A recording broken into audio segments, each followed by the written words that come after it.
Yo, what's shaking, everybody? Welcome to another Overreaction Monday show here on the Orange Bloods Texas Football Channel. I'm Geoff Ketchum. That is Anwar Richardson. Welcome to the show. I know that the people who will be live and in the chat, including Brandon Offerman, who has made me laugh. He's the very first person to make me laugh today. As you guys fill into the chat room, do us a solid, like the video, subscribe to the channel. We're 11 away from 12,500. I'd love to be able to do that during the show today. So if you're watching live and you haven't subscribed to the channel, get that done now. Right now, just hit the little subscribe button. It's all taken care of. Mr. Richardson, how was your weekend? It was AAU madness. It was crazy. It was crazy. It was bad. Everything kind of ended in flames. We had people just quit the team during the tournament because they were done with the program. It was, but you know, kids gave some hustle, they gave some heart, but it was a fitting end to a crazy AAU season. The single most memorable thing from the weekend was what? From an AAU perspective? Yeah. Seeing a team. Like, was there a story that you'll remember for the rest of your life? No. Okay. No. Because you've had some doozies. We've had a coach swing on a guy, and we've had, I probably just seeing people get fed up on a Friday night after we won a game and then decide they didn't want to show back up because they felt like it was affecting their kids the next day. Probably end up being one of the big things that kind of stand out, but just getting it over with and getting past it, that's kind of where I'm at. Just get new day, new memories, make it happen. Thank you, Jeff. Thanks to Jeff for getting the super chat started. Jeff, if you meant to have a question attached to that, we'll be on the lookout for it. If you just wanted to get the super chat going because you are a fantastic human being, well, we love that too. I just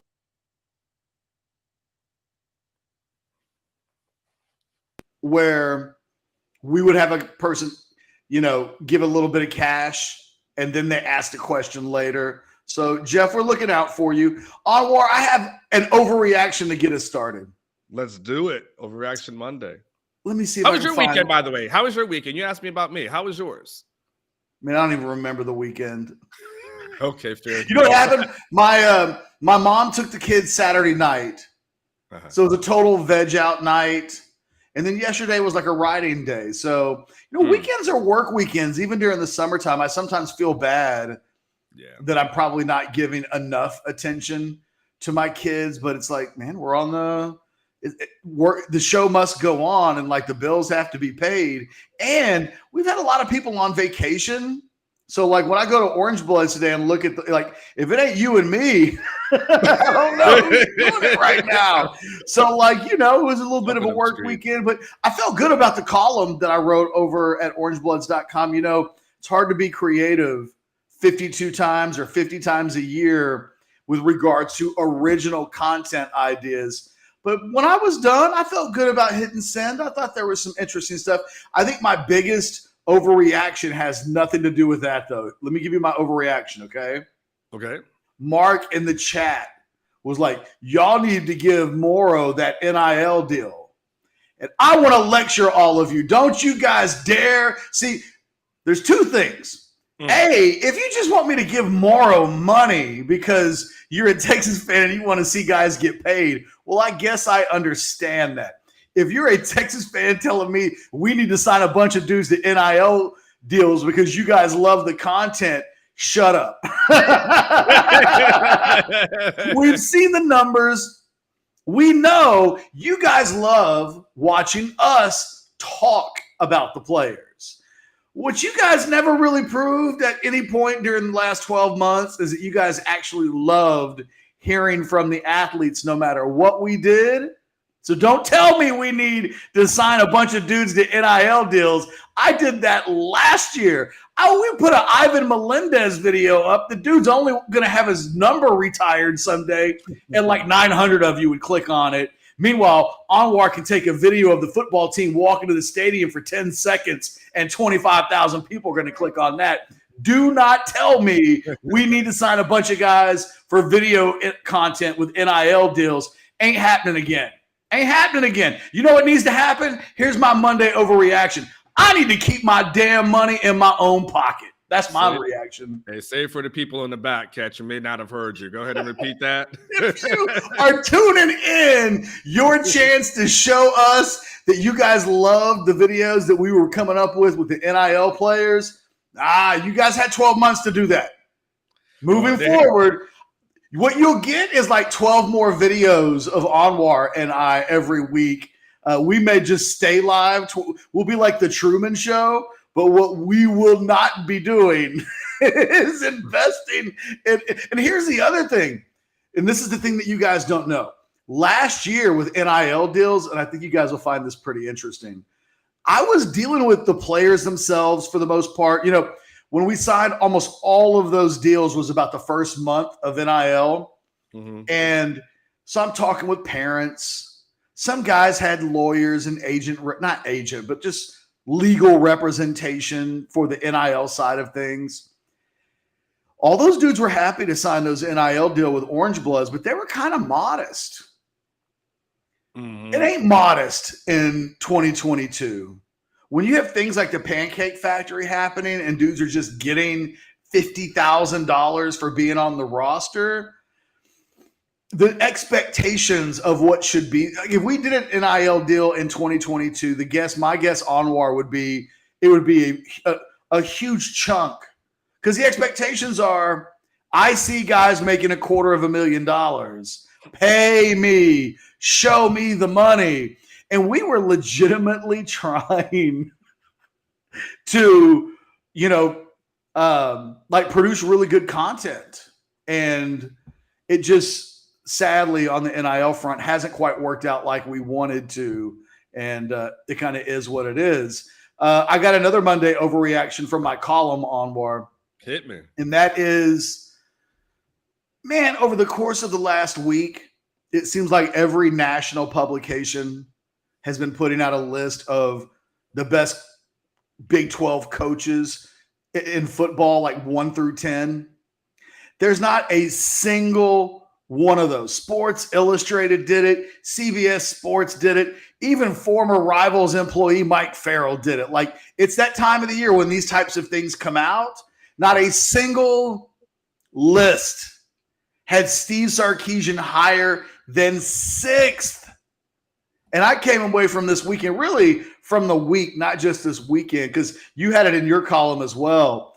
If there is anything that Steve Sarkisian has to do in 2022 at all, that dude has got to earn some damn respect. Because as a football coach of this conference right now, depending on whose list you're looking at, there's a lot of coaches out in front of him. And it occurred to me, Sarkisian's going into year 9 as a major college Power 5 head coach. And going into his 9th year, you got people out here on these streets putting him in 8th and 9th place in the Big 12. And I want to really push against it. Mm-hmm. But then you look at the track record and realize that in only 2 of the 8 previous seasons as a head coach, has had any of his teams finish ranked and never higher than 20th. There's a lot of people that this is a big season for. None bigger than Steve Sarkisian, who has to earn some damn respect for his coaching as a head coach, because it really does not exist at this point going into the season. And what's interesting, and I think the key word that you mentioned, Ketch, you used the word earn. You didn't say give, you said earn. So I think that's what you're saying, and I don't want to put words in your mouth before I get into my thoughts on it, but what you're saying is it has to be done and accomplished on the field to get the respect that he probably, should have at this point of his career. That's what you're saying. I want to make sure. Yeah, because look, man, if someone wants to list the Kansas coach over Sarkisian at this point, and let's be fair, these power ranking things don't really matter. I mean, There's a reason why Aranda and Gundy are 1-2 in whatever order you want to put them in. It usually comes down to who's on top at that very moment. But it's hard to make the case currently for Sarkisian that as a head coach, he deserves to be higher. I look at the list and I look at some of the guys ranked ahead of them, and I can make the case that they're about even. I mean, I don't know how much credit to give somebody if they've had success at Troy. I don't know what to necessarily do with a guy like Sonny Dykes, who didn't succeed at Cal, but went to smaller programs and had success. And to say Sarkisian's been a head coach for 8 years at the major college level. I mean, there ain't nothing small about Washington, USC, and Texas.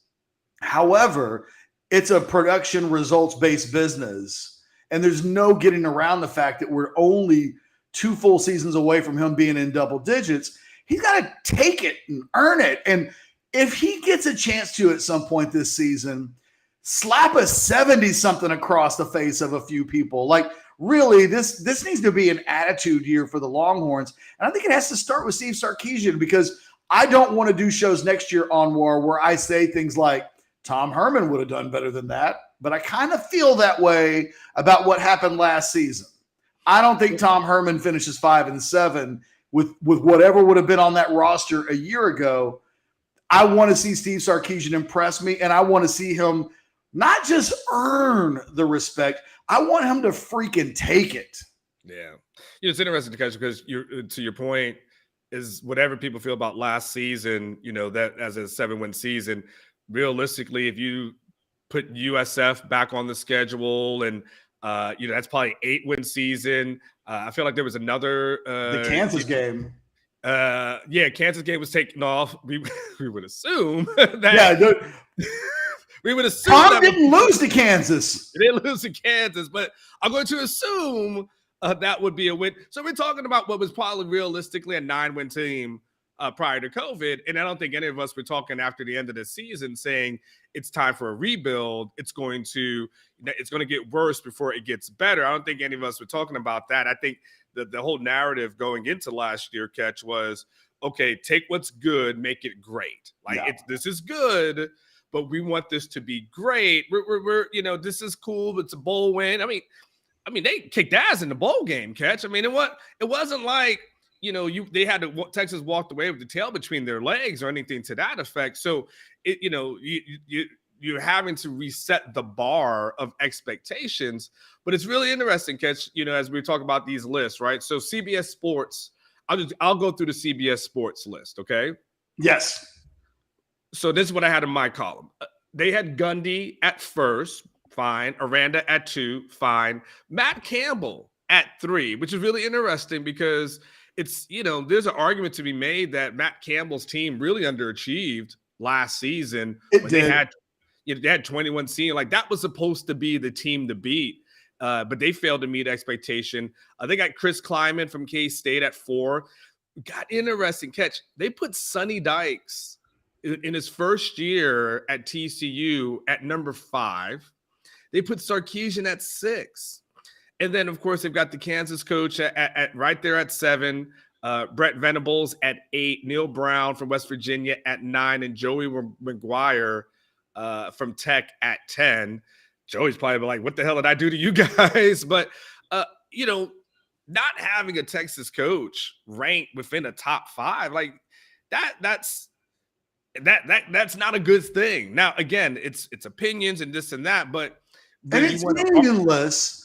But how do you argue against it? Yeah. The question. No, and it's just about respect. It's about Texas. Texas hired Sarkisian. What they thought they had in Herman was a guy that would absolutely win them 8 or 9 games every year. Like, they knew that about Tom. The hire of Sark was about gaining slight margins. They learned that Tom wasn't super confident about running the offense and being a head coach. And they thought that was keeping them potentially from being a championship team. So the addition of Sark was supposed to be an upgrade of Herman as a play caller and as an offensive mastermind. And that would allow the team to gain those slight margins that put them in championship games instead of the Alamo Bowl. And that's what Sark has to do in year two. He was not an obvious upgrade of Tom Herman a year ago. But that's what he's supposed to be. So Urban Meyer was supposed to be the upgrade. What's that? Urban Meyer was supposed to be the upgrade. Well, presumably anybody they hire. But yes, Urban, I don't want to start the Urban conversation, but it's a great point. They were aiming for a Hall of Fame coach and one of the top 3 guys in the sport. And, along with who I think you and I both agree, you've got Saban, you've got Lincoln Riley. And then if you were to include a third, now you might go ahead and include that guy from Georgia who suddenly, at that time he didn't have a ring, so he wasn't quite in that pedigree, but Dabo probably would have been number 3. Now, it feels like a long fall to it now in retrospect to think about they were aimed for Urban Meyer, and they currently have a guy who, for the record, is everything he's touched this offseason has pretty much turned to gold. But on the field a year ago, they got a guy that can't rank better than 6th in the Big 12. Like I said, I think Texas is going to earn some respect this year. I think this team is going to be better, but none of that's an indictment on Texas. That's the thing, right? When these power rankings of head coaches come out, they're not talking about Texas and its alums and how they're always getting in the way of the head coach. In this instance, they're just looking at what the head coaches are doing or have done. And that's where Sarkisian comes up short. Not as an assistant coach, not as a developer of quarterbacks, not as an offensive mastermind, as a head coach. There is that idea that some guys are 1s and some guys are better off being 2s. Sarkisian's got to prove that he's better than just an awesome number 2, which he is. It's why he's the head coach at Texas. At worst, he's an awesome number 2. The nation as a whole right now views him as a on-the-field coach, as kind of a run-of-the-mill guy. And I think he's better than that, although I have no real proof of previous, accomplishments within almost a decade to say it. But I think there's more inside of him than that. And that's what this season and the next couple of seasons really are all about. Yeah, Catch. It's funny from a national perspective. I think the guy that probably bangs the table for Sarkisian more than anyone else is Colin Cowherd. And I assume that there has to be some LA connection when he was out there at USC, and that explains that friendship. But I do have a question, though, even though I know it's time for a comment. I do have a question for you. Is Herman a better planner? Herman, when we talk about bowl games and having time to prepare, you can't deny that when you gave him a month to prepare, he was a catch. I don't know if he lost a bowl game. Did he lose a bowl game in Houston? No. Because he didn't coach the last in season 2. Exactly. So so they had that big bowl win in his first year. They didn't win every single bowl game after that. The Missouri was supposed to be. He's really good with a lot of time to prepare. Like, yeah, you can knock Tom Herman for a lot of things. Yeah. You can't knock him with time to prepare for a game. No. Just can't do it. No, none of us accepted the Georgia excuse that they didn't want to be there. Like, none of us accepted that. And none of us, he had some big wins, and really gave him time to prepare, catch the entire offseason for LSU. When we look back on that LSU team that was there, none of us knew that was a damn NFL team. That was a super team. Yeah, like we didn't know it would go down as one of the best teams in college football history. But I want to go back to the subject of earn, and I want to go back to what my question to you is. When you say earn, what does that look like for you? Or are we talking about not having a fractured locker room that falls apart at some point in the season? Are you talking about, the wins on the field? Are you talking about, eliminating blowouts, and having the guys prepare? Like, what are you talking about when Ketch says he has to earn it? I'm kind of curious as to what are the things the boxes that need to be checked for you? That's a great question, Anwar, because there's a part of me that it's about the very basic stuff that you're talking about. Like, make a bowl game, go be better than 500, right? But that isn't really going to earn if they improve off of last season, but only by eliminating the ugliest parts. This time next year, and Blake says in our little private chat, not below double-digit second half leads. Okay, Blake, like, yes. But add that to the list, Blake. Yeah, add it to a long list. But if we're talking about this time next year, CBS Sports doing another Big 12 power rankings, and Sarkisian has elevated himself up significantly, probably means competing for a Big 12 championship. Not necessarily even being in the championship game, although that would certainly help.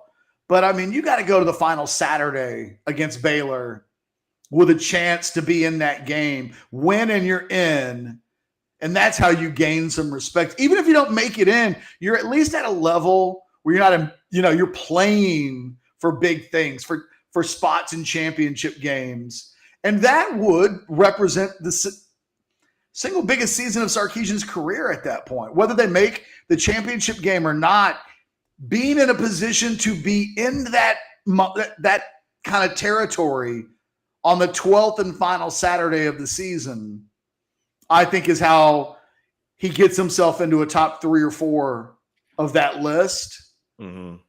To be in the top 2, he's going to have to be in the game and probably win it, because the thing that Aranda and Gundy have both done is they got trophies. We got a super chat that just came in, so we'll interrupt.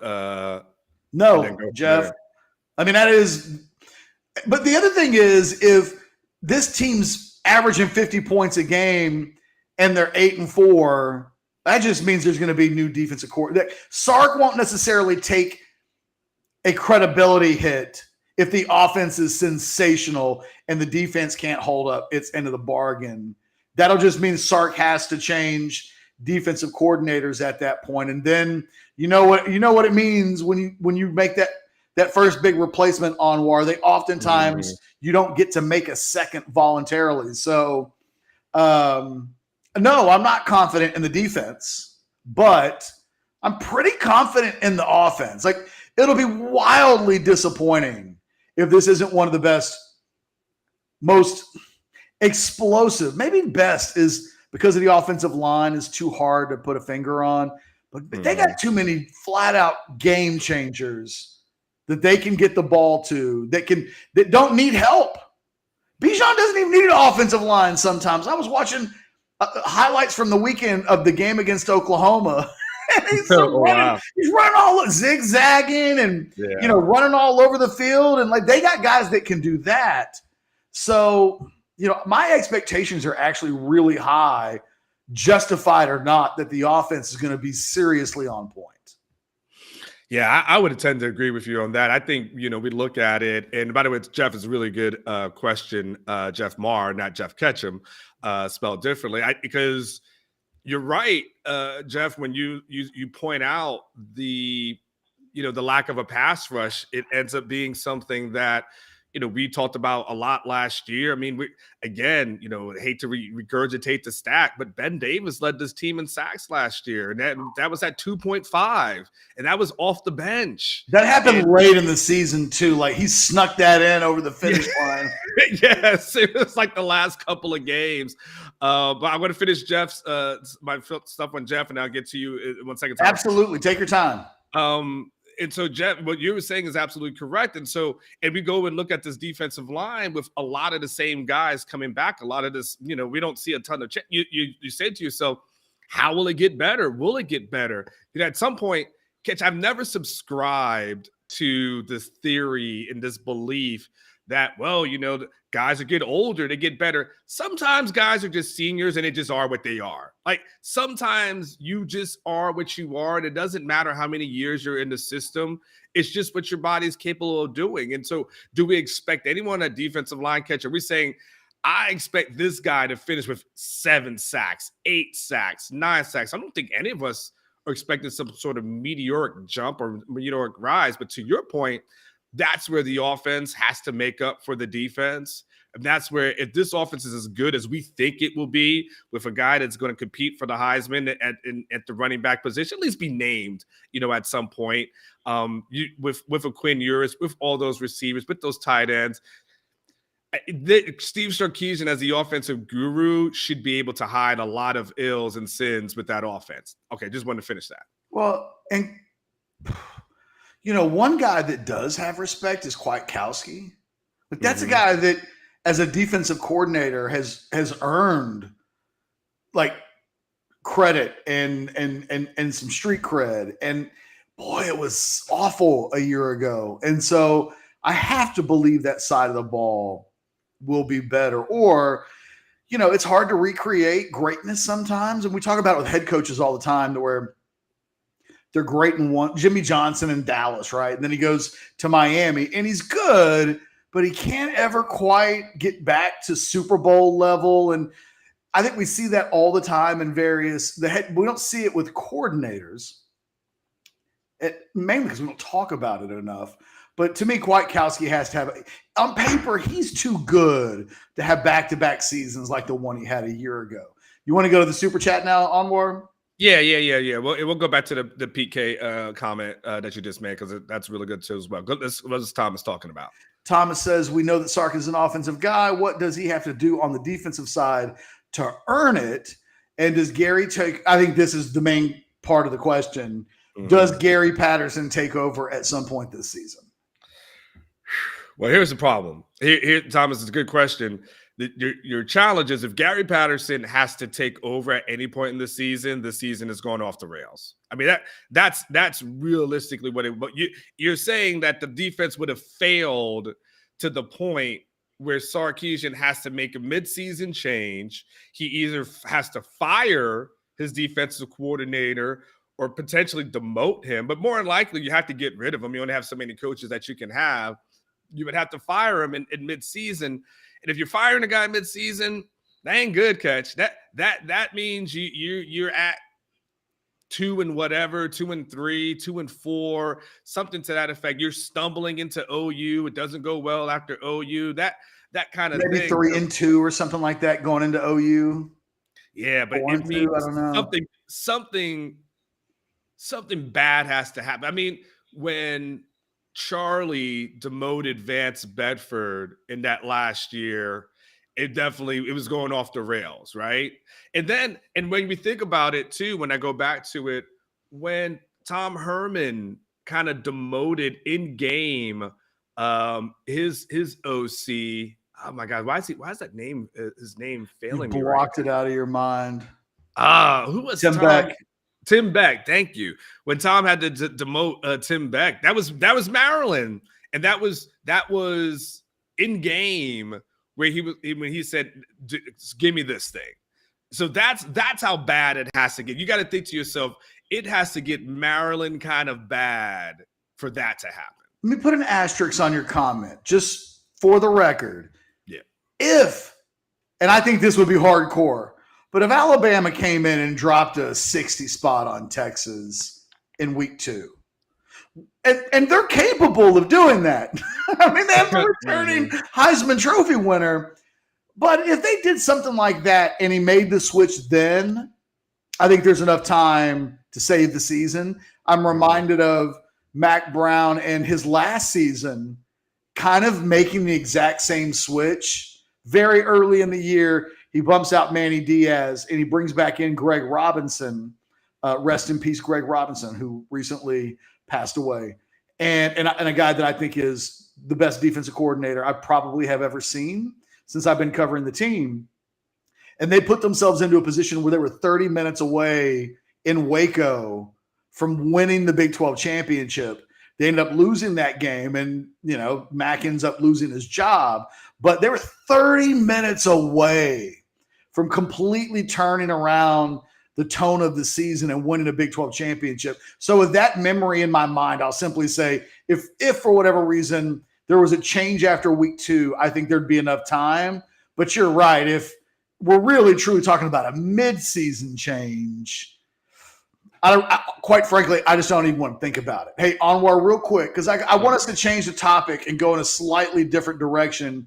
I do want to put this up, though, from the Super Chat. Billy, letting it all hang out.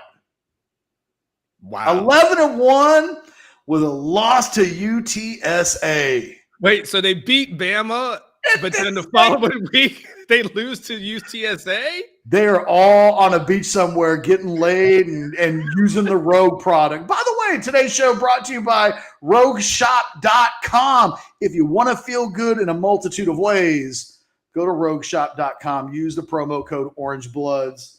I've got my Rogue product. Usually, it's charging. I've got the pen charging, but I always have my Rogue products nearby. One of our favorite sponsors of all of our sponsors in the Orange Bloods family. Thanks to the guys at Rogue. That's a hell of a prediction. I just want to say that.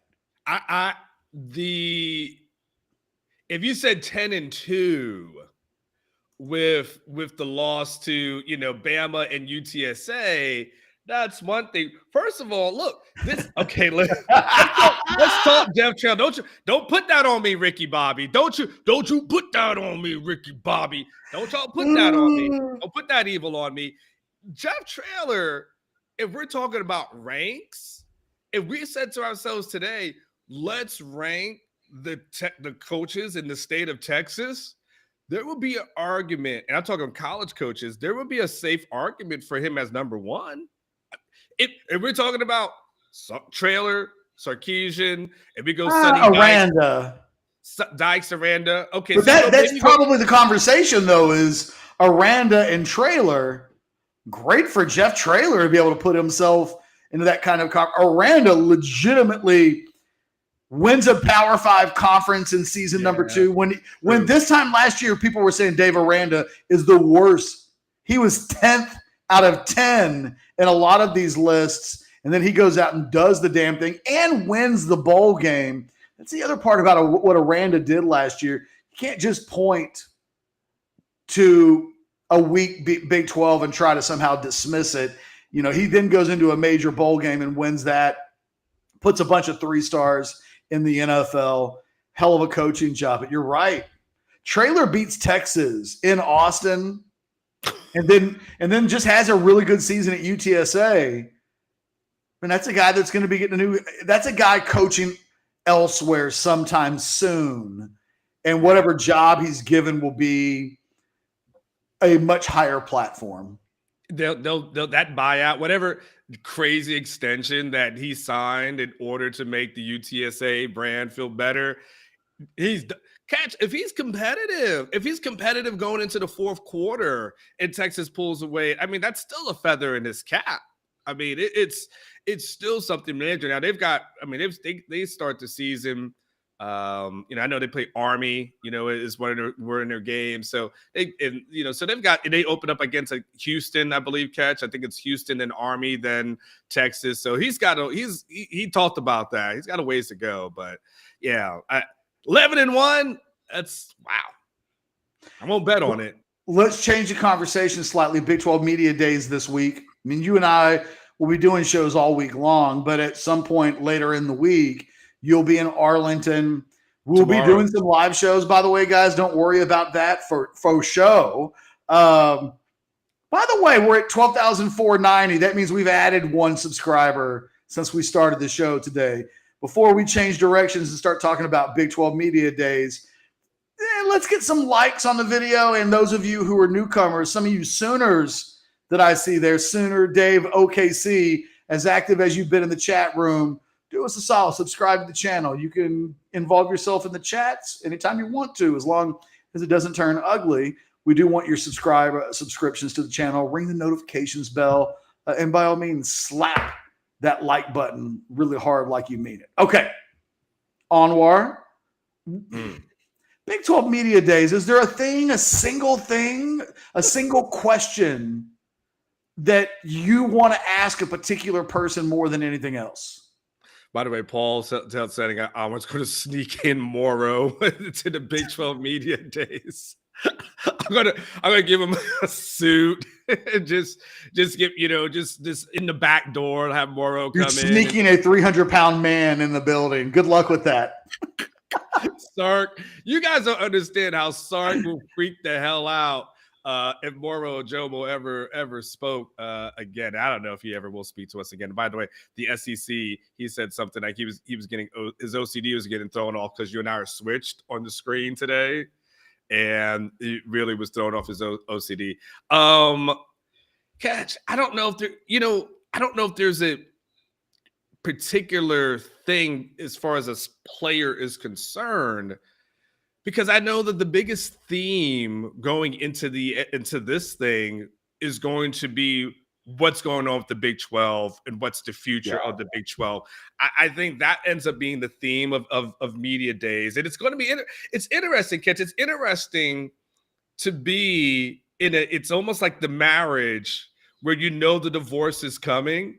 Just a matter of when. And I think I used this in my column that one of the guys who posted said, it's almost like, Texas and the OU are in a shitty marriage and they're just staying together until the kid turns 18. Like, we know it's coming, whether it's 2024 or 2025. We know the end is near, but everyone is still in this relationship. I'm going to be fascinated, honestly, Catch, to see how Texas is greeted, and the questions that Sarkisian gets on podium about this move, and he'll still say we're focused, but the Big 12 commissioner, he's going to have to address this. They're trying to expand and maybe add in some Pac-12 teams, and try to make sure this conference stays viable as these super conferences are forming. But that, to me, Catch, is, it's going to be Texas going to the SEC. You got a smile on your face. I want to know what you're seeing.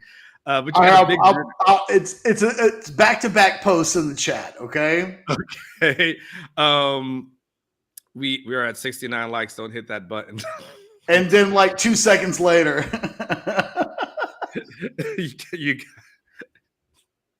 there's someone's going to do a fart joke next.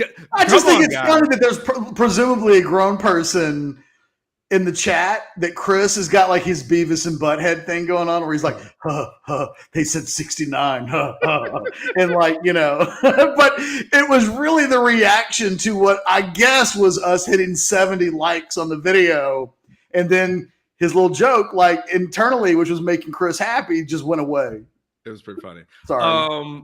So yeah, Catch, to me, it's how the Big 12 itself, Texas and OU would be a lot of conversation about going to the SEC, and what that room feels like. I think is going to be really interesting. There's been times, I don't know, there's been times, Catch, where Del Conte has come to Big 12 media days. I don't know if he shows up, because I don't know if he wants those questions. I don't know if he wants that smoke. Yeah, it's a tricky one. Just like a year ago, I guess last year they did. The Big 12 Media Days was before that announcement, wasn't it? It was.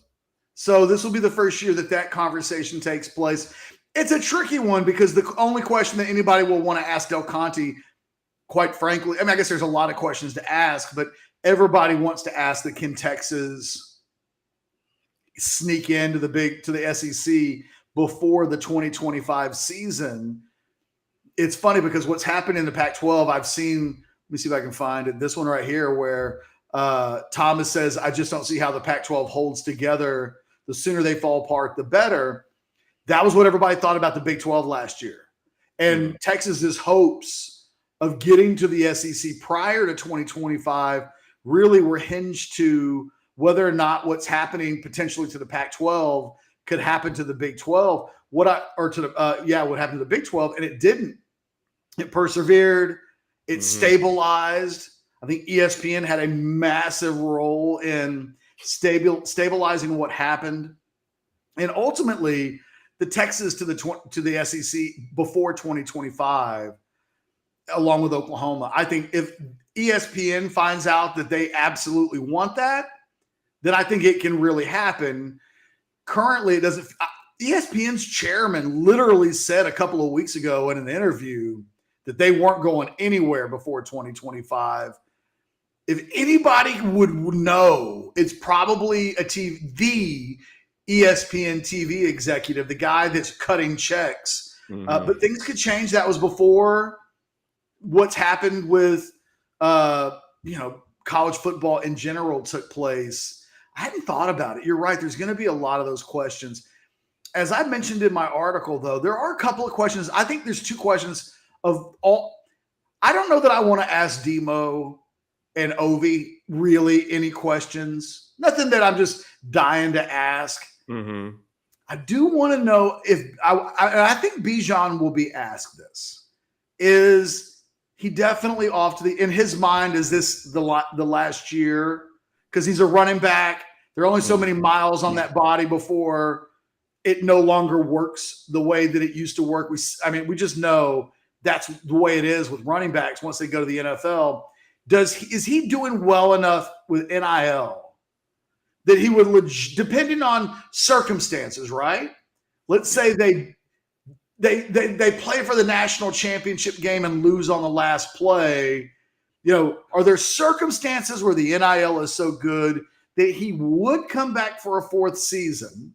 And then I really want to know if Roshan is given any idea at all to sticking around if Bijan leaves, if he feels like he would be the undisputed starter in 2023, along with whatever's available to him in NIL. Would that combo be enough to keep him from going to the NFL? Because I think you and I both believe Roshan's going to play on Sundays for a while. I mean, he's got a place on an NFL team. And if you watch this offseason stuff, it seems like Roshan's going to test really well when it's combine time. I mean, he's out here running like 23 miles an hour or something like that. And that's like Saquon Barkley speed. I mean, that's legit the times that we've seen them post on social media. So, I have a lot of curiosity about they're bringing two running backs to Big 12 media days. And I think it speaks to how well they think those are two of the best players on the team. And I think that I hate to ask about 2023 when the 2022 season is still out there, but sometimes there's a place and a time to ask those questions. And during the season isn't it, right? They win a big game and you're like, hey, are you going to leave after the season? And people generally don't like that. I think if there's a time to ask questions like that, it's probably now when they'll get asked, hey, did you go see Top Gun Maverick? Like they'll get asked all kinds of things on the podium and off the podium. I think I'd love to just on the record know what they think about those two things before the season starts, because it will change the way I think we view the entire season and the cause and effect relationship of their two careers connected together. Yeah, it's interesting, Ketch, as you were talking. First of all, by the way, Bijan Robinson, sidebar, is one of the nicest players I think I've ever interviewed. I mean, he's genuinely, I think when out of his last media session last year, he literally was like shaking reporters' hands and telling them thank you for, writing about him. And I mean, so he's a really nice guy. It also reminds me too, Ketch, you remember last year when you talking about Roshan. Remember last year when we were reporting on Orange Bloods that there was a lot of thought process in the room of how to get Roshan more touches and more Roshan involved. And then people thought we were crazy when we were reporting that at the time and thought, come on now, Bijan, this and that. But there was a thought that we maybe split these carries with these guys because both of those guys are that good. I think what we're seeing now, it's kind of the fruits of that when you've seen the growth and development of Roshan Johnson is what that staff was talking about last year, where, hell, Bijan went out last year, Ketch, and Roshan came in and looked good. Now, we're not saying he's Bijan, but it wasn't this massive drop-off when you just said to yourself, man, can't even function without Bijan Robinson. And we've seen this growth and development from Roshan that, to your point, he's a quote-unquote, he's a backup that's coming to Big 12 media days. Out of all the people that Steve Sarkisian could have selected, he took a backup who's viewed as one of his team leaders. Speaks volumes. And so they will have a decision to make if I'm them And I kind of know, and knowing how we know sports the way it is, Catch, and when you talk about the running back and the life of that, more than likely they both leave because the NFL is always the ultimate goal. The money, and if all things end up being equal, you want to go to the league and kind of get that thing started and really start working towards getting that second contract, which is the most important contract. I don't know if Roshan, if he comes back, does that put him at a second round, third round? And he's going to have so many people in his ear telling him, we still think you're mid-round either way. But it is a good question. It is a fascinating one. I think we all assume Bijan's seeing too many things about him being a first-round pick, top 10, that why the hell would you come back? You can't do better than being the number one back in the draft. Correct. The real question becomes, Roshan, what do you want to do? That becomes the real question. Here's how I think of those two guys. Let's say there's a world where each of them is a starting running back for 12 games for a Texas football team in the Big 12. I tend to look at Bijan as an 1,800-yard type of back. Mm-hmm. And I look at Roshan as like maybe a 1,200 to 1,300-yard back. They're both all Big 12 level players. If given the responsibility to carry everything, okay. I think there's thin margins that make a 500-yard difference, right? It's the kind of special back that's the number one running back in a draft versus a guy who might be a second day or definitely a third day pick. But I think both these guys are going to be earning pensions in the NFL, barring, injuries. These guys are legit players. Real quick, Larry has a super chat question for us. Why, or have you guys thought about doing an audio version? See, when I got to this point of the question, I thought he was going to be talking about podcasts, right? Mm-hmm. But then I finished it. Mm-hmm. Audio versions for your columns for people who don't have time to read 10,000 words. I've never thought of that, ever. Just full transparency. The challenge to that, Larry, is that the columns that we put on Orange Bloods are people pay to read that content. So then how do we can't rob them of it. I mean, we can talk about the yak and how that went when people felt like they were getting robbed of content on Orange Bloods, even though it never happened. I don't know how you do that, and just make it something that's just extra work. It's when we're done, either one of us, or like we did with the yak, you pay some woman in England. That would be, I might do that. Just here, lady, read 10,000 words. I will just say, Larry, it's a really good question. It's more work than the payoff for us would probably provide. A lot of people ask why we don't take these shows and make them into podcasts. And it's mainly because we get so much more success from this platform than we've ever had in the podcast platforms, where, there are some shows you're lucky to get a couple of hundred listeners to.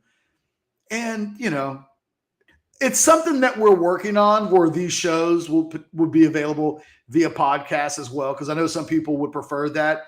But it's really not worth. I mean, we lose money when we do that, I guess, is the easiest answer. But as it relates to our written content being turned into audible content, man, Larry, I'll at least think about it. I've never had anybody mention that to me before.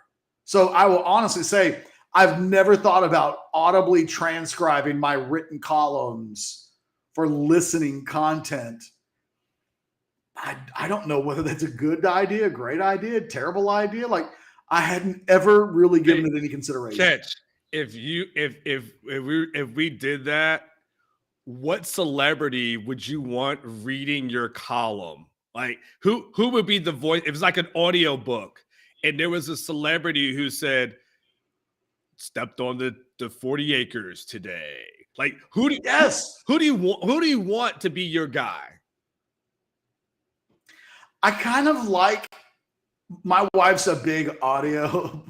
Blake says Matthew McConaughey. Now that would actually be, I can't even imagine hearing Matthew McConaughey read text. Like, because my wife likes audiobooks.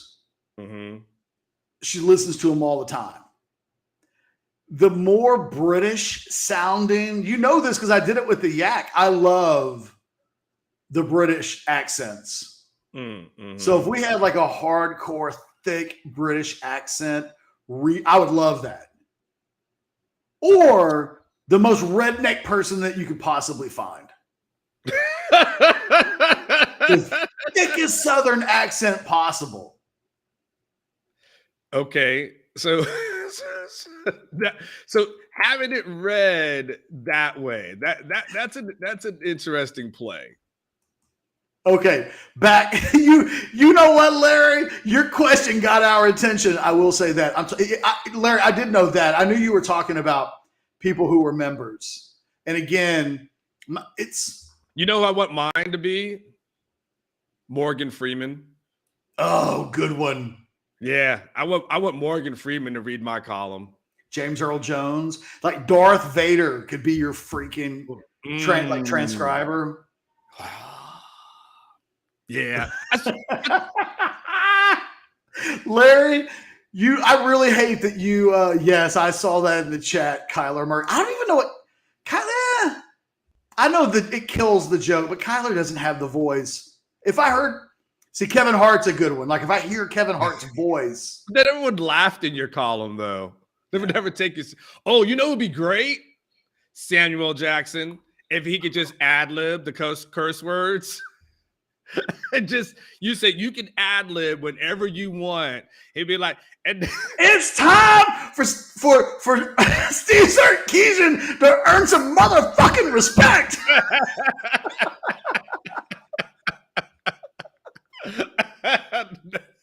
Samuel would be awesome.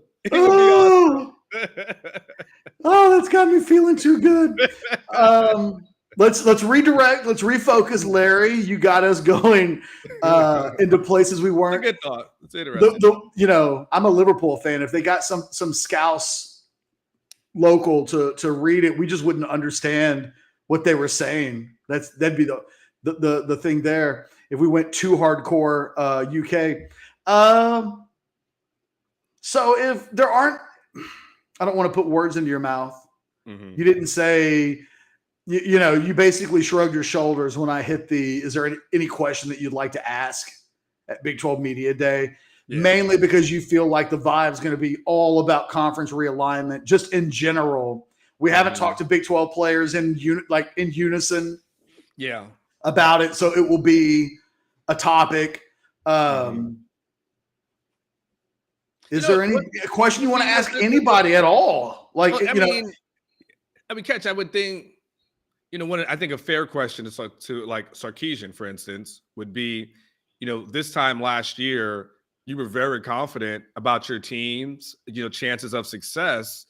Do you still feel the same, this year, and what gives you the hope that, it might be different, because he was very optimistic. He never shied away. Even after Oklahoma. Correct. He talked about getting them back, seeing them again at the end of the year. So, that's why when we have this conversation and people start talking about, well, it was a rebuild, like that's a convenient memory of history, because that's nothing what was said or verbalized.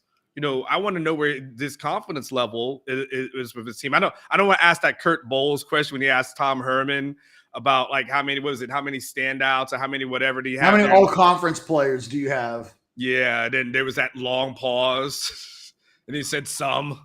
Yeah.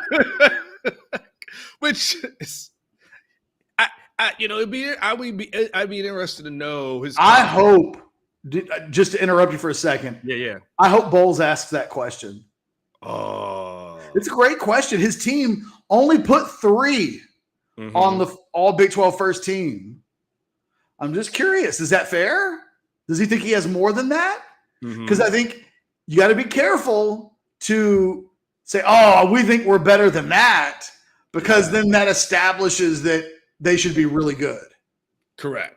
I think one of the fair questions too, Catch, I think is always your question, which is, we always try to get to it. I think most coaches avoid it, but it has to be asked, what defines a successful season for you this year? I mean, I think that's you've always wondered that question, and we've always tried to get to it. Like, set it up. What constitutes success in your mind? We will tell you what we think, but what constitutes that for you? And a lot of coaches like to dance around it, but Catch, I always think that's a fair question to ask, don't you? Yes, and because they get upset when you use the word failure ever. Mm-hmm. Even last year at 5-7, failure wasn't a word that made Sark cringe and like squeamish, because he'll turn that into, well, we got guys that are working hard and that are doing everything that we ask of them, and I can't use that. You get that kind of speech. But it's like, no, man, 5-7, y'all failed. Like, if you can't be a failure at 5-7, then when the hell are you a failure?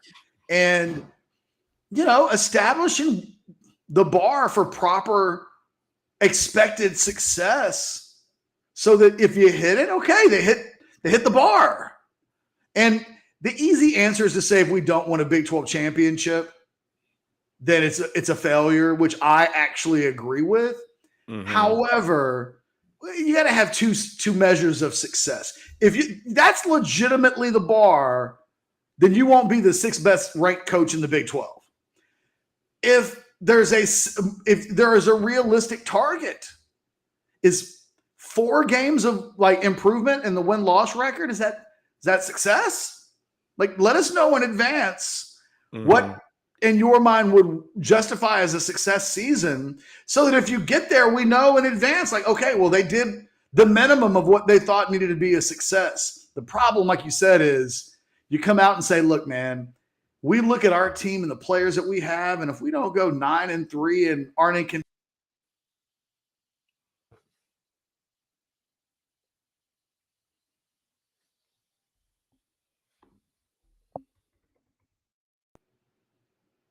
Did you lose me there for a second? Oh yeah, I was asking Blake. I was like, did he freeze? I've had some. We got to get this show in before the entire state of Texas loses electricity. Yeah, you were frozen like in a Star Wars movie or something. No, I was just saying that if the goal is you're 9-3, you're playing for a chance to be in the Big 12 championship game or be in that thing, and you feel like your team and your talent's good enough to do, and he thought that a year ago. He did. So to fall so short of it, Sarkisian pushed back, though, at the end of the season with the whole project itself being thought of as a failure. So in year 2, establish for us, like, what would be a real disappointment? Would 8-4 be a disappointment? Because if it happens in November, let's remember that in August, what that would have looked like. As opposed, I'm just curious. I mean, I look at this year as a springboard year towards next year. Next year is presumably Quinn Ewers' last season. It's Xavier Worthy's last season.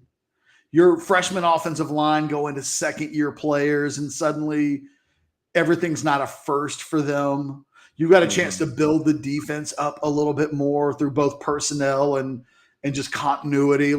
And people will think that I'm making excuses in advance for this season, and I'm not. I'm just, whatever this season is, it feels like the springboard for next, because the thing is, I don't know how to look at 2024, 2025, 26 and beyond. All I can really see right now is I can see a 2-year window. And next season should be better than this season, but I don't know what this season is. I mean, if they go 8-4 this season, then next year 10-2 would be 2 games of improvement. But God, if in the next 2 years all the best they do is 10-2, and they don't win a Big 12 championship, it'll feel like that's a disappointment from my perspective. I mean, I'm totally, with you, on that, Catch. I mean, what happened? Did I freeze? Am I dead? I think you froze that time. I think could have been me. I don't know. Yeah, I think I had some issues on my end. I think I'm back though. But, maybe it's maybe it's just the power that's being used when it's freaking 108 degrees out, and maybe it's just not generating to our modems or right now our Wi-Fi connectors. It's hot as hell. Catch, it's hot as hell outside, man. I was mowing my grass this morning. I was like, man, I got to do. You mowed your grass this morning. Yeah, it's like I got to do. Oh man, because freaking my neighbors mowed theirs, and then it became obvious that I was the guy that had my grass is too high. So I was like, shit. So I had to go out there this morning. I need Super chat question. Eric has jumped in. Thinks Texas is this year's Michigan State. He's on the record. And then, by the way, there's his email address. Hook him up if you need to sell your house.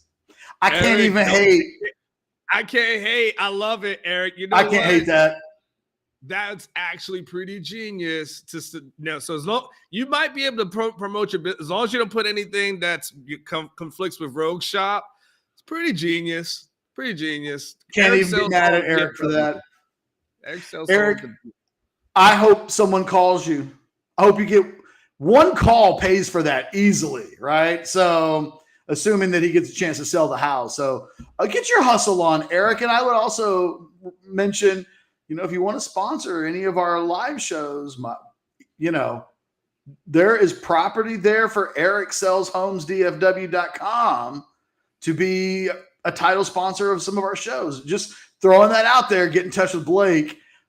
If you want to get on Orange Bloods and pimp you. We don't have any mortgage providers or home lenders or home sellers. So get your butt in there. I guess we do have a mortgage company. Whatever. They're not local. Anyway, sorry. Back to the program. I think we're just talking about the expectations. And I think what I was saying was, I agree with you, but the expectations should be for this season. The hard part is Texas fans.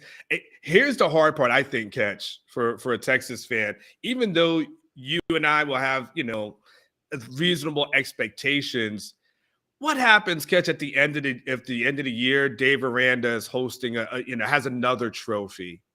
You say to yourself, really, again? You know what I'm saying? It's still, even though there may be moderate expectations, Texas fans at the end of the day, what I have learned, Catch, of being on this beat for 8 years, when I start telling Texas fans, hey, just be happy to have this, nobody wants to hear it. I get shouted down from the rooftop because the expectation is getting to the Big 12 championship game. It's just, that's not what you're hired here to do at Texas. You're not hired here. You had a guy who was giving you 8 wins a season, and that wasn't enough. Texas fans want to be in that championship thing. They need to establish momentum heading into the SEC. And so whatever we think this season will look like, and we'll do a season predictions as it goes along. At the end of the day, I don't know how many Texas fans will say, well, it was 8 wins, but it was progress if Baylor has another damn trophy in the case. There's one, I would love to ask Dave Aranda a question. And it's, Dave, moving forward, every Big 12 coach that's hired is going to be measured against the second season that you were able to produce. Mm-hmm. What's the secret? What's in the secret Dave Aranda sauce that made for a second-year championship season when so many others fail to get anywhere close to that? I'd love to know what he thinks his strengths are. Because I'm telling you, that was nothing short of amazing a year ago. I mean, I've called it the best single season coaching job I've ever seen in the Big 12. I've covered every single one of the seasons. So I know more times than not, that does not happen. It's usually just been Oklahoma, right? But even in years where Baylor under Art Briles was up there, Gundy's best teams at Oklahoma State, you could see those teams coming a mile away. Mm. We didn't see Baylor last year coming from a mile away. Nobody was standing on a table saying they're going to be this year's Michigan State, right? Like nobody was hyping up that Baylor team a year ago. And when they finished the season, they earned their damn respect. I'll say that. There's nobody across the country that thought Baylor was a fraud. They won the Big 12. They won their bowl game. And in the end, they played a brand of football that was physical. And maybe I'm answering the question now for Aranda, but they were physical. They were athletic. They, in late game situations, closed the deal. I mean, that was a difference between Texas and Baylor a year ago. Texas is leading that game by double digits in the second half. And then Baylor found a gear in the second half that Texas never had a year ago, ever. By the way, I want to address what Des Garnett is saying in the chat. Baylor had multiple 22, 23-year-olds on defense, multiple seniors. Des, I'm just going to go back to what I said earlier. Older doesn't always mean better. It just doesn't. We've seen seniors who haven't lived up to their expectations. It's not just about, okay, they had some older guys, so therefore they were somehow better. They were better because they had good coaching. They better because they had good chemistry. Like that's the thing that was the secret sauce. But it wasn't just the older thing. Because if it was just about look, there's high schools across the country that are going to field a bunch of seniors and they're still going to lose. Like it doesn't. I get the older thought portion of it, but older just doesn't mean better. I mean, Ben Davis and Ray Thornton should have been superheroes last year if being a super senior is the thing that gets you over the finish line. You know what Baylor did a better job of last year than Texas did? Managing the portal. I mean, when Texas refused to upgrade with the offensive line through the portal because they thought they would be fine, Baylor got 2 starters out of the portal, one of which I believe is a returning all Big 12 player. You look at that defense, you know, that big, massive LSU transfer is all Big 12 coming into this season, was all Big 12 last year, is an NFL player on that defense. The thing that they did a really good job of last year was managing and improving their roster through the portal. It mattered, and Texas didn't do enough last year. Now, I think they did this year, but I think when you see the impact that this year's portal class from Texas makes, it'll make what they did a year ago really pale even further by comparison, because I think there's a big impact waiting to be made from this group of players. And Texas was way more aggressive than they were a year ago when it felt like Sark felt like his roster was fine and that they just weren't going to go find guys in the portal that were better than what they had. And then that proved to be a real problem as the season went along. There weren't enough new players to help a roster that actually wasn't good enough. No, you're right. And, you know, it's the portal is free agency. And, you know, in the NFL, they will tell you that the teams that attack free agency are the ones that usually fail in the draft. So because they weren't able to get certain guys in the draft, or those guys didn't pan out, those are the teams that have to attack free agency because they have deficiencies. And that's what the portal is. The portal is, hey, you may have had a guy that you recruited. It just didn't work out. It just didn't pan out. You go to the portal, you find something better. There was definitely a little bit of hesitation last year, Ketch, to really attack the portal. To the point of, you know, Michigan State said, no. This is our thing. And this was you all last year, Ketch. You talked about the need for Texas to attack the portal like other programs had. How many times did you and Sukima, and you finally wore down Sukima, where he's even starting to say, you know what, the portal thing, there is some validity to it. Because even Sukima was, you know, get off my lawn, this portal thing doesn't make it. No, you got to go. It was old school. You got to recruit your high school guys. Even Sukima is starting to say no. I think, and then the way we saw Sarkisian and his staff attack the portal this year, it's almost like the light bulb went off, and it's no. This is how you get better. This is how you improve. And that's why they went after guys like the Jordan Addison. But by the way, damn, Jordan, you got screwed. We should talk about that a little bit. We probably should. Because you were the one that obtained this information internally.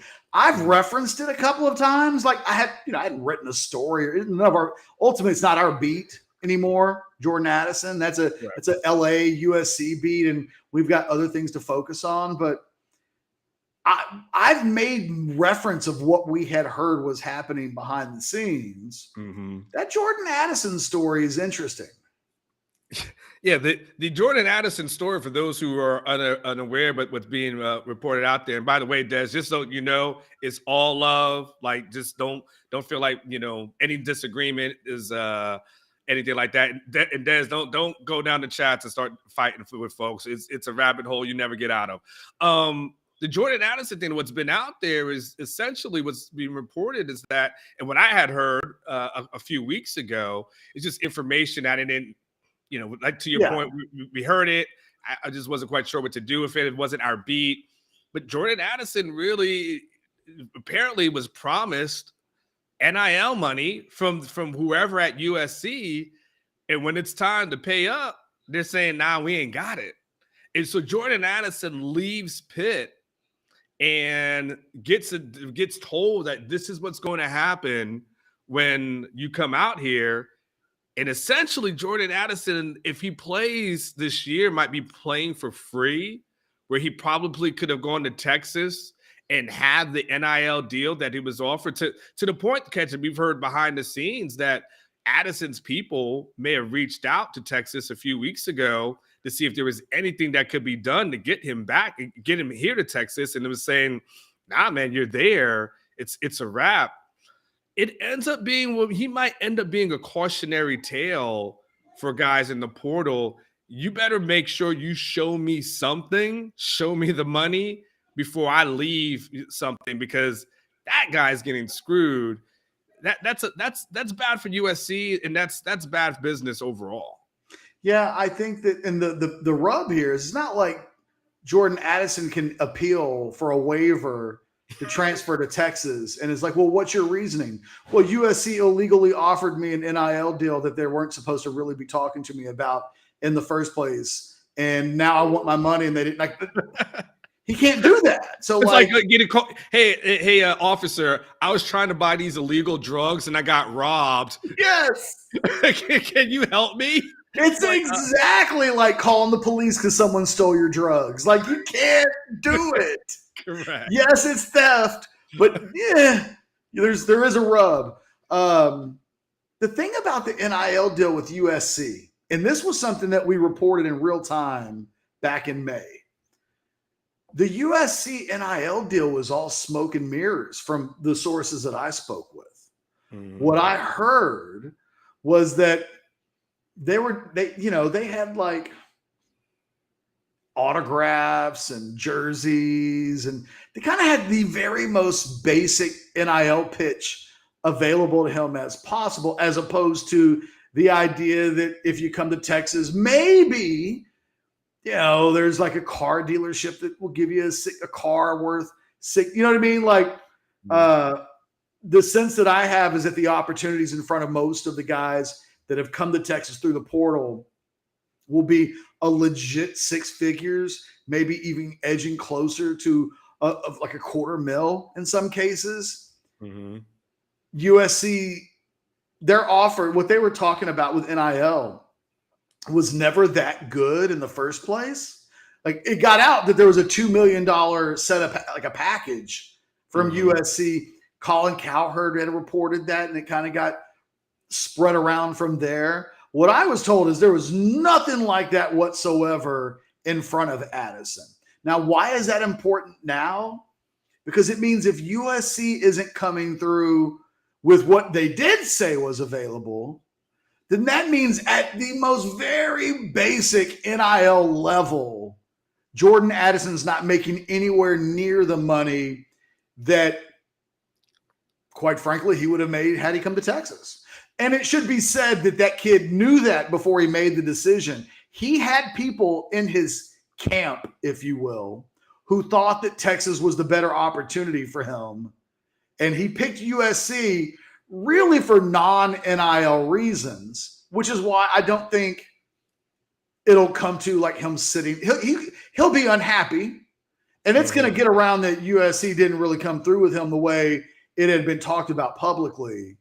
But I think that kid will still play football this year at USC, at least. And I spoke with somebody maybe 2 weeks ago who did have some insight into what was happening there. And I wasn't told that the hurt feelings were at the level that maybe we're even talking. You know what I mean? Like there's disappointment. He wants his cash, but not to the extent that he's taking it out on the football side of things and telling people he'll sit out. It's not there. He's an unhappy camper, but not so unhappy that I think this ever becomes a major story in college football. We won't get to game day in September. If they do a Jordan Addison story, it will not be centering around how he made a few $100,000 less than he thought he was. Man, if I'm Jordan Addison, I'm not playing. It's just that simple. I'm not playing. I'm a Biletnikoff winner, which means I've established myself as the best receiver in the country. I don't have to play for free. If that's the case, first and foremost, I'm not playing for free. I'm just not playing for free. I will sit out, sign with my agent. I will get my bonus and all these other type of things with my agent, and I'll just train. I'll train. I won't risk injury. I won't do none of that. But I'm out. I'm out. If I'm staying in LA is if my training facility is there. I've heard people say, I think on Orange Bloods last night, that NFL teams, if he sits out, that NFL teams would ding him for that because, blah, blah, blah, blah, blah. And it's like, do you know who doesn't play if they don't get paid? NFL players. If there's anything that the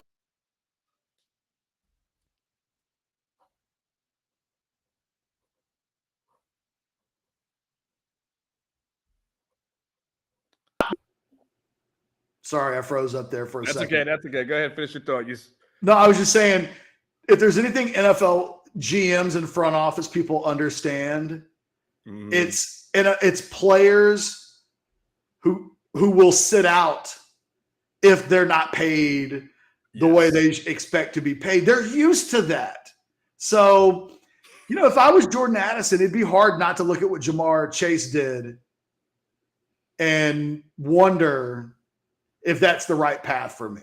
But that dude wants to play football from what I've been able to tell. And I think he plays at Like I said, I think when we get to September, this won't be a story that is still lingering beyond internally. Jordan Addison, probably he doesn't get his money.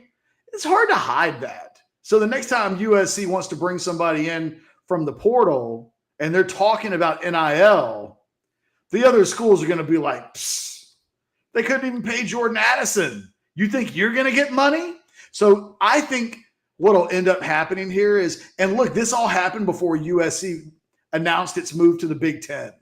I think there's more cash. I think they've got more cash now their donors aren't wealthier, but this type of situation may make them more enthusiastic about the investment as opposed to, I don't know that USC donors right now feel like they did back in 2006, 2005, when they would have given anything to keep that thing going.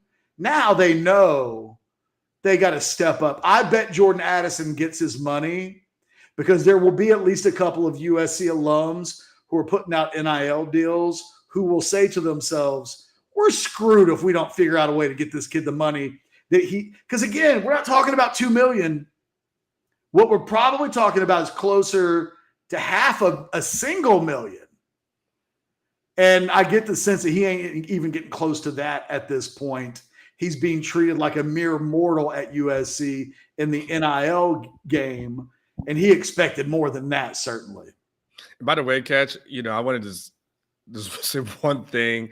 I love it when people, fans, start talking about like, oh, this may not look good in front of the NFL. You might get dinged to that. Why do people act like the NFL is some sort of church, some sort of religion that has these high standards and these moral grounds? Like, do you understand what the NFL is? The NFL has, if you go through the NFL history of people who have killed folks, allegedly killed folks, been murdered, like DUIs, DWIs, drug use, beat women, knock them out.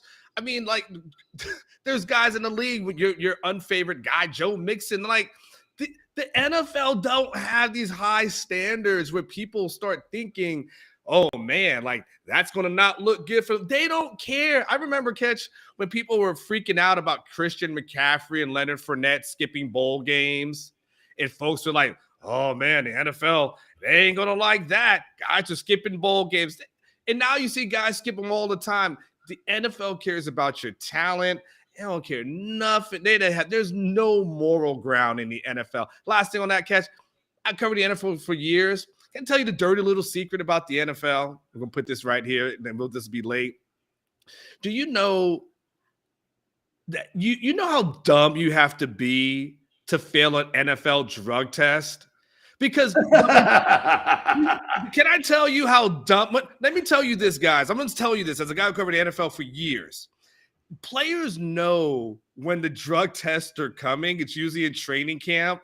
They have an idea. And if you fail it, you literally are an idiot. And if you fail it multiple times, you are the idiot of idiots. That's how bad it is, and that's how unpure the NFL is. I might rant over. Just look at that Deshaun Watson trade. They don't even know if that dude can play. It's like we'll give you half the franchise for the quarterback. Man, Jordan Addison could come out and be like, I'm a football mercenary, and I'm only going to play if I get paid, and it'll still be like, with the 5th pick in the 2023 NFL draft, the Cincinnati Bengals. You know what I mean? Like, they do not care. All right, let's go to the super chat. Tom says, what up, OB fam? Missed you all last week, was playing in the World Series of Poker. Question, do we end up with a top 2 or 3 class? Why or why not? Tom, I need to know what event that you played in, and I'd love to know how you finished. Just type that into the comments section for my own morbid curiosity. But I'm always interested in how guys do when they go out to Vegas and play in the World Series of Poker. And what did you play the main event? I don't even know when the main event starts this year. So just type that in. Let me know. I think Texas is headed towards a top 2 or 3 class if they maintain the arch momentum. I think Anwar the key, because they had a top 5 class last year, and they're building a class that I think is going to at least have that. Mm-hmm. It's can they add twice as many elite they had 3 really elite of the elite players in last year's class. Does that number look like 6, 7, 8? Because if it does, if you're adding Anthony Hill and Malik Muhammad and Cedric Baxter and some of the names that are out there that look like they're headed towards Texas's way, then I think you're talking about probably a top 2 or 3 class. If they don't, that would be why they wouldn't. I mean, I think the way their trajectory right now is a top 5 class. It will surge above that level if they finish with some difference makers, the ones that will be asked about in the chat section for the remainder of the year until they make their decisions. They finish with some of those guys, then I think they're headed for a top 2 or 3 class. I think Anthony Hill may be the linebacker out of Denton Ryan may be the key, because Texas is riding a wave of arch momentum. And I think that if Anthony Hill commits, that's a second surge of momentum that I think then can really elevate. That can help the class finish maybe number 1 in the country at that point if it all comes together and not just 2 or 3. Another super chat question we want to get to. Connor says, I'm going to the British Open at St. Andrews on Sunday. Humble brag. Ever been to Scotland, and do you have any recommendation on things to do? No. Anwar, I've never been to Scotland. You been to Scotland? No, but can I tell Connor J something? Yeah. Okay, Connor, this is why you need to be an Orange Bloods member. See, when you think of people think of message board, so on and so forth. And again, as a person who, didn't know about the message board world until I got there, I can tell you if you posted that question today on Orange Bloods, you would probably have a page or two of people giving you recommendations. I tell people all the time. Hell, Anwar, there'd be somebody who's going to be like, I own a suite. Yes. And I'm going to be there on Sunday as well. Yes. Let's hook up. Connor, post it. You know what to do then, Connor. Post it on OB. If you're OB member, Connor, I want you to post this on OB right now. Dude, Connor, I posted something last week. I don't know if you saw it, about some casino in Oklahoma because I got some offer in the mail. Some random casino. It was 3 pages. It was probably nearly 100 comments of people about some random casino that I never knew about. They existed until I got something in the mail. Connor, use OB as your resource. I guarantee you'll find everything that you want. And by the way, if you want to take me, I'd be more than willing to hang out with you. Just let me know in the future. Nice job, Tom. That's all I wanted to say. He let me know what it was that he did while he was in Vegas. Cashed out twice. Ain't nothing wrong with that. Good work, Tom. Good job. That's great. Onward, let's wrap this bad boy up. We're at about I feel like we can go another hour, man. I think we're both in good moods today. But you know what happened? Yeah. I think my wife and kids just left me to go to a movie. I heard my wife gather up the kids because it was kind of distracting. I'm talking and I could hear commotion outside these doors. Yeah. I think they left my ass. You still got time to get there. My ass. They definitely left you. You still have time to get there. Whatever. It's probably like a 12:30 start. So you probably have the credits, opening credits. You still have time. You tell her to save you a seat. Well, I don't even know that I want to go. Like, this is where they left me because she didn't want my input. Because I think I would have been like, yo, 2:30. Let's do the 2:30. You know what's happening now? What? I'm going to a movie by myself at 2:30. I'm going to go see the new Thor. Yeah, that's what that's assuming I'm going to see. Is Chris Nelson saying he wished that his wife would leave? She didn't leave me. She left me to go to the movies. Like, slightly different thing. Like, I don't think she just took the kids and left. It's too hot to be leaving husbands and wives right now. Like, I got air conditioning in this house. You're throwing someone out of the house before you're moving out, I think.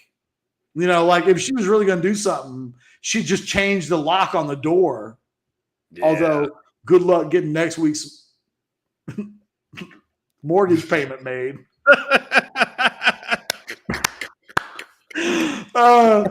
Tom says in the super chat, next year I'm happy to take my wife to Wimbledon. Oh, I have to take my wife to Wimbledon. We'll post on OB for Rex. By the way, Ketch, I sent you DM and OB to change my OB alias name. Need some help. Wife does not like my alias name. Oh, well. Oh, damn. Tom, I will find you. I've got like 30 unread DMs that I got to sort through, so I will take care of that. Apologies. I came back from vacation, and the last thing that I did was start answering DMs, so I need to catch up. That's hey, Catch, what kind of trouble is Tom in when his wife is like, I don't like that name? So he must have been posting in the Girl of the Day thread or something like that. Let me look. I do not know Tom's name, so let me see who I have. Let me see if I can guess it based on, you know, just how tacky that. I don't see anything. Long Don Tom. I was looking for like Longhorn 69. I don't know. I thought, but I don't see it yet.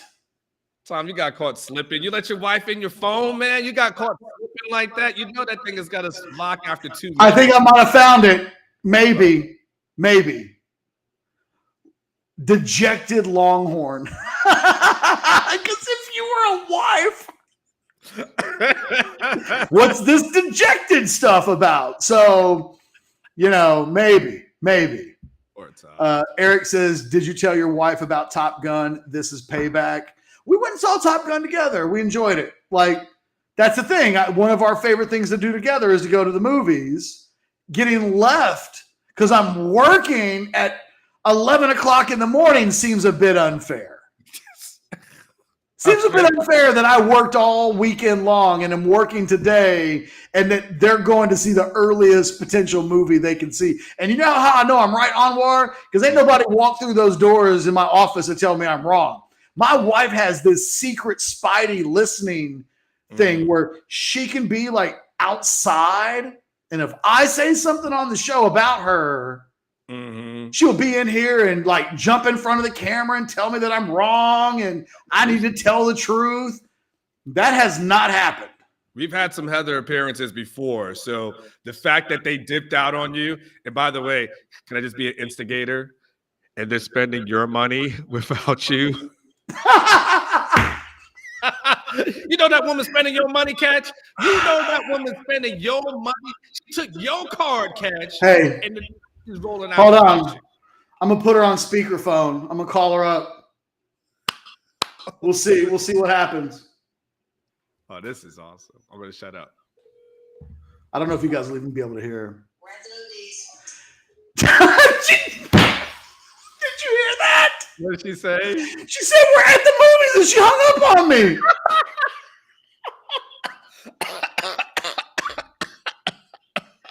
She didn't even let me say anything. I don't know if that came through. She literally said we're at the movies and hung up on me. Damn. Damn, Catch. You know what that feels like now today? You know what that makes me feel like? That's got to be what Steve Sarkisian feels when he looks at those lists and he's listed 8th in the Big 12 as a head coach. That's got to be how that feels. Because my woman just put me on, like, she just put me in my place. She's like, we're at the movies and hung up on you. She hung up on me. And she doesn't even know if you were like, honey, the house is on fire. Honey, the dog died. Like, honey, like, hey. And the thing is, if I called a second time, she'd be like, what? You know, it wouldn't be like, oh, you're calling us. There must be something serious. It would still be like, we're at the movies. Bye. Like, damn. Oh, here, he's calling back. Hold on. Hey. We're at the movies. Y'all left me.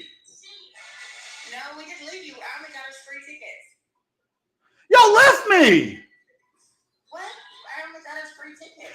I realized that you only got 3 tickets. That's called leaving me behind. I thought you were going to be busy, honey. I'm sorry.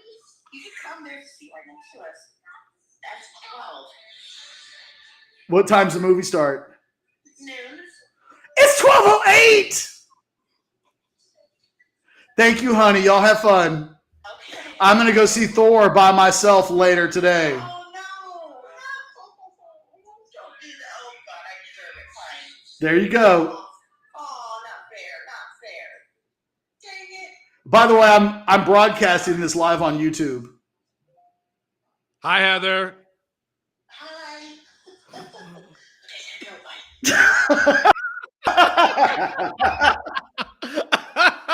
She sounded so sincere. She said she deserves it. Like, that's why we're going to be married forever. She flipped that shit quick though, man. She was like, no, don't go see Thor without me.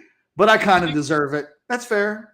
I am still going to go see Thor by myself. Eric says, dang right, now she is the victim. She's good, man. She flipped that so quick, man. I felt she felt sincere for her, man. And like, then I'm like, Catch, you're an asshole. She just wanted to go out and she had free tickets and you calling her out. You're such a horrible person. You need to buy her flowers. Free tickets. No, she didn't get 3. She got 3 tickets. Yeah. I thought she said free as well. And I was like, when the hell did you get free tickets? She was saying 3, 1, 2, 3. 3. At which point I was like, I know you only bought 3 tickets. 4 of us. It's a great question from David. I would have to do it I got to do it from the room. And so my only concern is I don't know if the drunk unc should get kicked out of his hotel by doing this. So I gotta ponder this. There's a part of it that does want to do it in the hotel and potentially get kicked out. That actually could be kind of fun. But I think more than likely I'll do it. I just got to figure out who will be a guest this week. But I will be live, just so you know, tomorrow night at Tuesday, 7 o'clock Central Time. We will start some shit. I promise you that. I think that's a good note. Let's remind Anwar, let's just remind everybody of the schedule this week. Okay. You and I will be recording tomorrow, and then there will be content on the Orange Bloods channel. By the way, we're 8 away from 12:05. If you're in the chat right now, I have it up. I watch this little meter spin. If you're in the chat right now and you're not a subscriber to the channel, please subscribe to the channel. I want us to get to 12.5 today so that we start thinking about getting to 13,000 by the end of the month. But we can't get to 13 before we get to 12.5. So if you're in the chat right now, subscribe to the channel, like the video. We've got recorded videos tomorrow. I'll go live at 7 on Tuesday night. Anwar's a tentative yes for Wednesday. Yeah, I think as long as the internet connection is good in the hotel, I'm gonna do it on Wednesday. I'll do it from the hotel. It's fine. And then we'll have the modcast on Thursday, which that may not have Anwar involved. Like, I don't know what to figure out the time that we're going to do it, but you're going to be really busy on Thursday. Yeah, Thursday I won't be on the modcast. But then inside of all of that, we'll probably do at least another live show somewhere else between me and Anwar, or just Anwar by himself. Like I said, if there's a moment during Big 12 Media Day where Anwar finds a break and there's something worth talking about from Big 12 Media Days, it's not off the table that he would provide. Hey, there we go. See, one of you just subscribed. One of you. Nice. And when you did it, I saw it, and thank you. 7 away. Come on, guys. Even if you subscribe now and unclick later, get us to 12.5. That would make me feel very good. But we have lots of shows, lots of content throughout the week. I have no parting shot. I feel like my wife leaving me to go to the movies with kids and leaving my ass at home. I feel like that was my parting shot. I'm going to go see Thor later. See, look at that. 2 more. We're almost there. I do notice these things. Anwar, you got any parting shots? Yeah, I think what you're saying, Ketch, is probably going to be my parting shot, which is stay tuned to this channel. Big 12 Media Days is here. Like Ketch said, we're going to pop in randomly on Wednesday because I got to, I'll be in Arlington, and it's just going to be how the schedule goes. But more than likely, I would say we'll have something mid-afternoon. Something quick, but just based off of some podium stuff, definitely Thursday. Ketch and I may end up doing a Thursday night show, after I get the War Room stuff done. So there's going to be a lot of things that are there. But super chat, Anwar, I live in Arlington. Meet for drinks at Texas Live with Orange Bud fans. I hadn't thought about that. That's not a no, Eric. That's not it, Eric. Email me. Anwar at orangebloods.com. Email me. The SEC is one. The SEC is one. The thing is, Thursday is also a War Room night, Eric. So, it's not a no, but that's a busy day, FYI. Yeah, Thursday, it would have to be either Tuesday or Wednesday. It'd have to be either one of those. And I don't really go to any of the media parties. So I'm not, they always, they'll have the Big 12 media party on a Tuesday night. I never go to those things. I'm not a guy who likes to talk shop. So me just when I'm quote unquote off, I don't want to. I'm just never one of those guys. So there's too many people in the media that I want to tell F you to. I have a hard time faking the cordial pass by. Yeah. Hey, what's going on? I hate that. And you have to fake it because you can't go to Big 12 Media Days or these events and start some shit, right?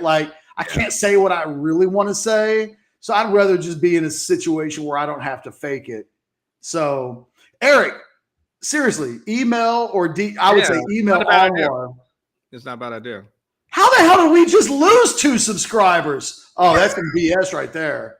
Oh, that's some definitely bullshit. They literally took me up on my offer when I said, go ahead and subscribe to the channel and then click back off later. I meant after we got past 12,500, not literally in the middle of the show. Well, we had some Sooner fans in here, so maybe they did that to be spiteful. They'll be back. They'll be back. They do. All right, look. They're not getting it over there, so they got to come over here. Eric got mad. Well, Eric, touche, my man, touche. You got super chat. We do appreciate you, Jess, supporting the super chat. Hook them back to you for myself, and we got our 2 subscribers back for myself and Anwar Richardson and the legion of you in the chat room, making this a lot of fun, like it always is on Mondays. Thanks for watching. We'll see you tomorrow. Later.